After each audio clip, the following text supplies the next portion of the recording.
Assalamualaikum. Waalaikumsalam. Arin silahkan duduk. Terima kasih Ibu. Tadi istirahat, Arin kemana? Tidak kesini?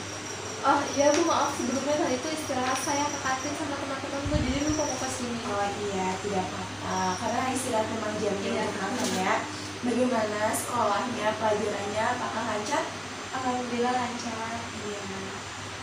Sebelumnya kita sudah sepakat ya untuk melakukan konseling hari ini. Karena kan sebelumnya Arin sudah bercerita sekilas tentang permasalahan Arin, jadi kita sepakat untuk melakukan konseling hari ini. Apakah Arin siap? Saya sebenarnya malu Bu untuk bercerita. Oke, baik ini. Jadi yang mau kita lakukan ini adalah proses konseling ya. Proses konseling itu adalah suatu proses untuk membantu seorang klien dalam permasalahannya. Jadi dilakukan oleh dua orang, yaitu seorang konselor dan seorang klien, atau guru BK dan seorang siswa seperti Ibu dan Adik ini. Jadi di dalam proses konseling itu terdapat aturan dan teknik. Seperti di dalam konseling itu ada asas kerahasiaan. Jadi semua cerita yang Arin sampaikan ke Ibu, permasalahan yang Arin alami ke Ibu, Arin ceritakan ke Ibu, itu rahasianya akan terjaga sangat baik. Jadi Arin tidak perlu risau. Dan Arin juga perlu melakukan kesukarelaan dalam bercerita, melakukan keterbukaan, jujur, dan tidak ada yang ditutup-tutupi. Ya, seperti itu. Agar apa? Agar Ibu itu memudahkan, agar Ibu juga dapat membantu mencarikan solusi dari permasalahan Arin ini. Jadi Arin tidak perlu malu, tidak perlu takut, tidak perlu risau. Karena untuk kerahasiaan akan terjamin dan Arin cukup melakukan cerita senyaman mungkin dan sejujur mungkin. Apakah Arin siap? Ya saya siap. Baik, sudah nyaman sekarang? Suasana hatinya sudah relax, tarik nafas. Nah, lalu baik, Arin silahkan cerita. Baik, saya akan bercerita Bu. Jadi gini Bu, saya itu belakangan itu merasa saya tuh gak betah di rumah karena ibu dan bapak saya itu sering ngomel, sering membentak saya, bahkan saya juga pernah dikasari sama dua orang saya karena saya menunda pekerjaan. Jadi ketika orang tua saya menyuruh saya untuk membersihkan pekerjaan rumah, membereskan pekerjaan rumah, saya tuh selalu bilangnya tuh nanti. Jadi mungkin kedua orang tua saya mulai kesal, emosi. Jadi ya saya kena Jadi saya di orang tua Arin memperlakukan Arin dengan kasar, membentak juga gitu. Oke. Tapi apakah Arin tidak berbicara kepada orang tua Arin kalau Arin tidak suka dilakukan seperti itu?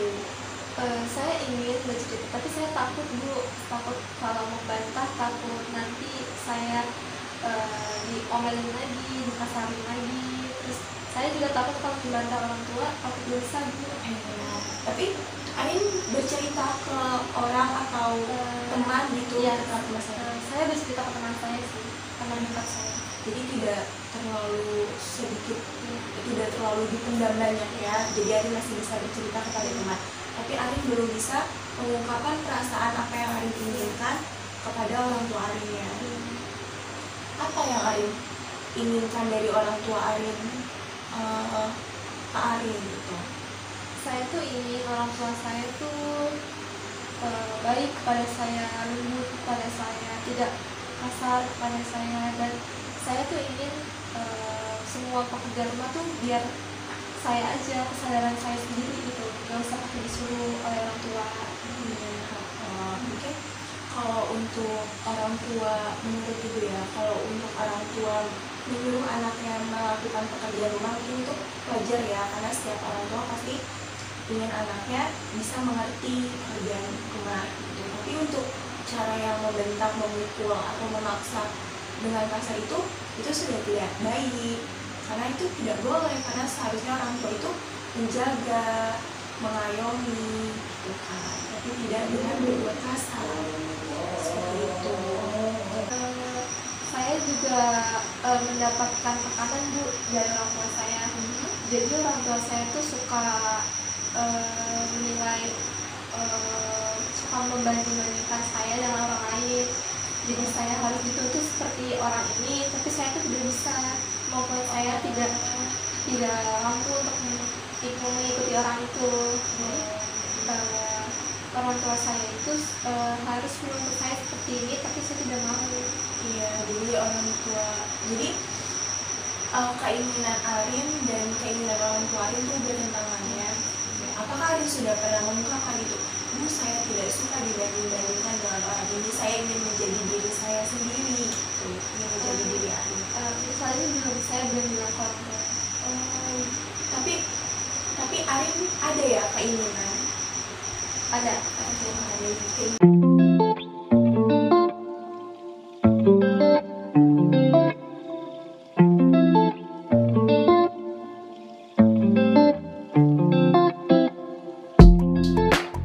Jadi Arin, di sini kita sudah menyiapkan 2 buah kursi, di mana yaitu kursi yang Arin duduki ini adalah kursi undertop, yaitu kursi di mana Arin menjadi diri Arin sendiri.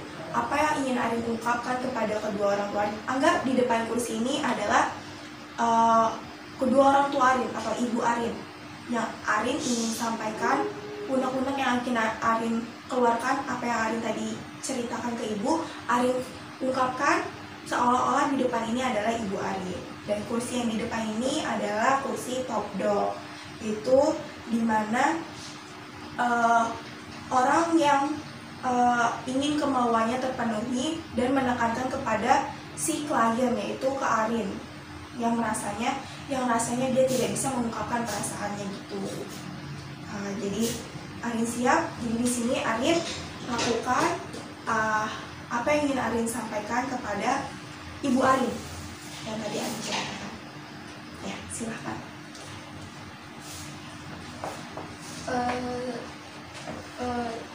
Bu, Pak, Arin tuh saya tidak pengen diomeli atau dikasari atau dibentak. Saya ingin ibu dan bapak lembut kepada saya, baik kepada saya.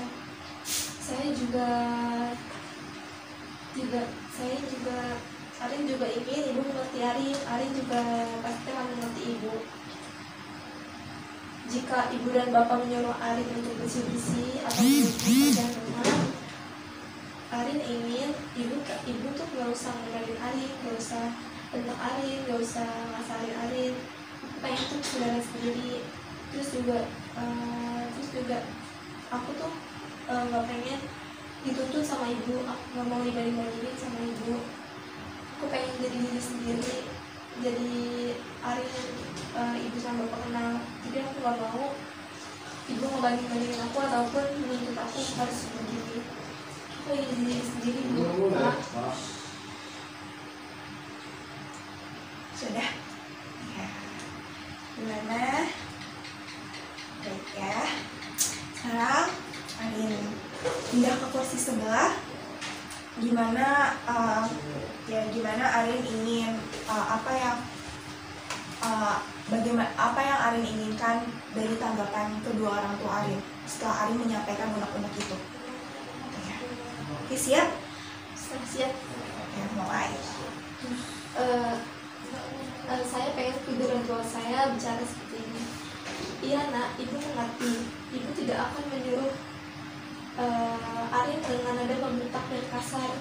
Ibu akan bersikap lembut seperti yang Arin mau, dan perhatian yang seharusnya orang tua berikan. Untuk keinginan Arin dapat memilih dan menentukan sendiri apa yang Arin mau. Ibu tidak akan membandingkan atau menuntut kemauan ibu untuk Arin. Maafkan perlakuan ibu dan bapak terhadap Arin selama ini. Sudah. Baik kan? Lalu bagaimana? sudah sedikit. agak lega ya. Nah, sekarang mendengar. Oke, sekarang Arin balik lagi ke peran Arin. Setelah Arin mendengar, bagaimana perasaan Arin? Setelah Arin mendengar apa yang sudah orang tua Arin sampaikan tadi sesuai keinginan Arin, bagaimana tanggapan Arin untuk itu? Baik, iya Ibu, Arin meminta maaf karena belum bisa membanggakan Ibu dan Bapak. Kedepannya Arin akan belajar mencoba mengerti keinginan Ibu dan Bapak, karena Arin tahu sebenarnya semua orang tua pasti sangat menyayangi anaknya. Begitu juga dengan Arin, sangat menyayangi Ibu dan Bapak. Jadi sekali lagi Arin minta maaf ya Bu, Pak. Terima kasih. Iya, bagus sekali Arin. Gimana perasaannya? Sudah sedikit lega Bu. Alhamdulillah ya, sudah sedikit mulai lega, sudah bisa mengungkapkan apa yang ingin Arin rasakan walaupun itu hanya sebentar gitu ya. Baik. Oke, sekarang kita duduk lagi ya. Oke. Baik Arin, sudah melakukan teknik konseling kursi kosongnya, bagaimana perasaannya?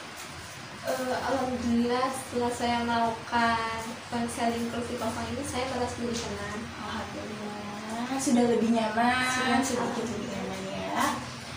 Lalu apa yang akan Arin lakukan untuk kedepannya? Jika Arin bertemu dengan masalah seperti ini lagi, apa yang Arin akan lakukan?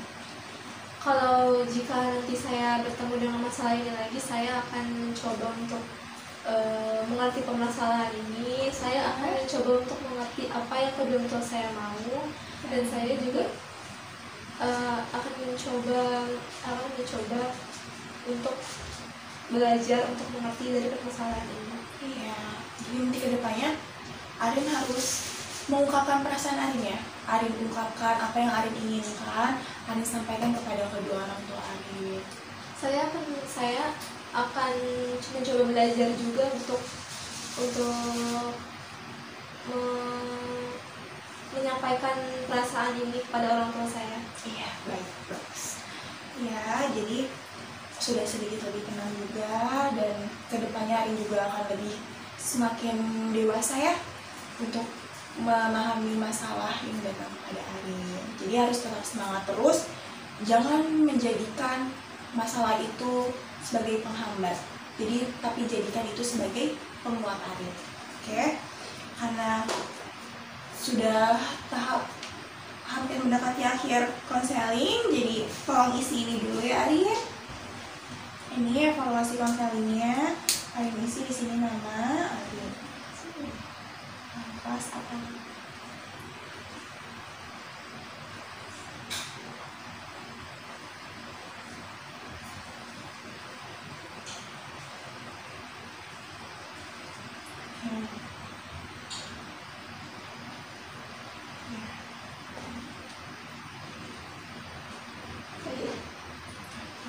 Baik.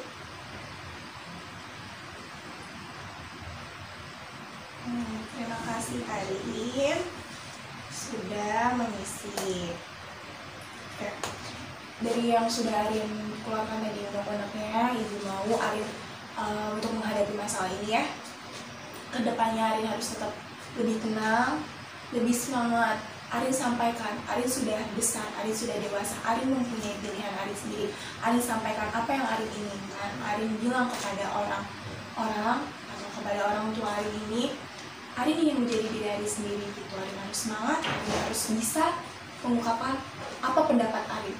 Oke, jangan dipendam, jangan disimpan, karena itu tidak baik dan akan menjadikan timbul penyakit hati.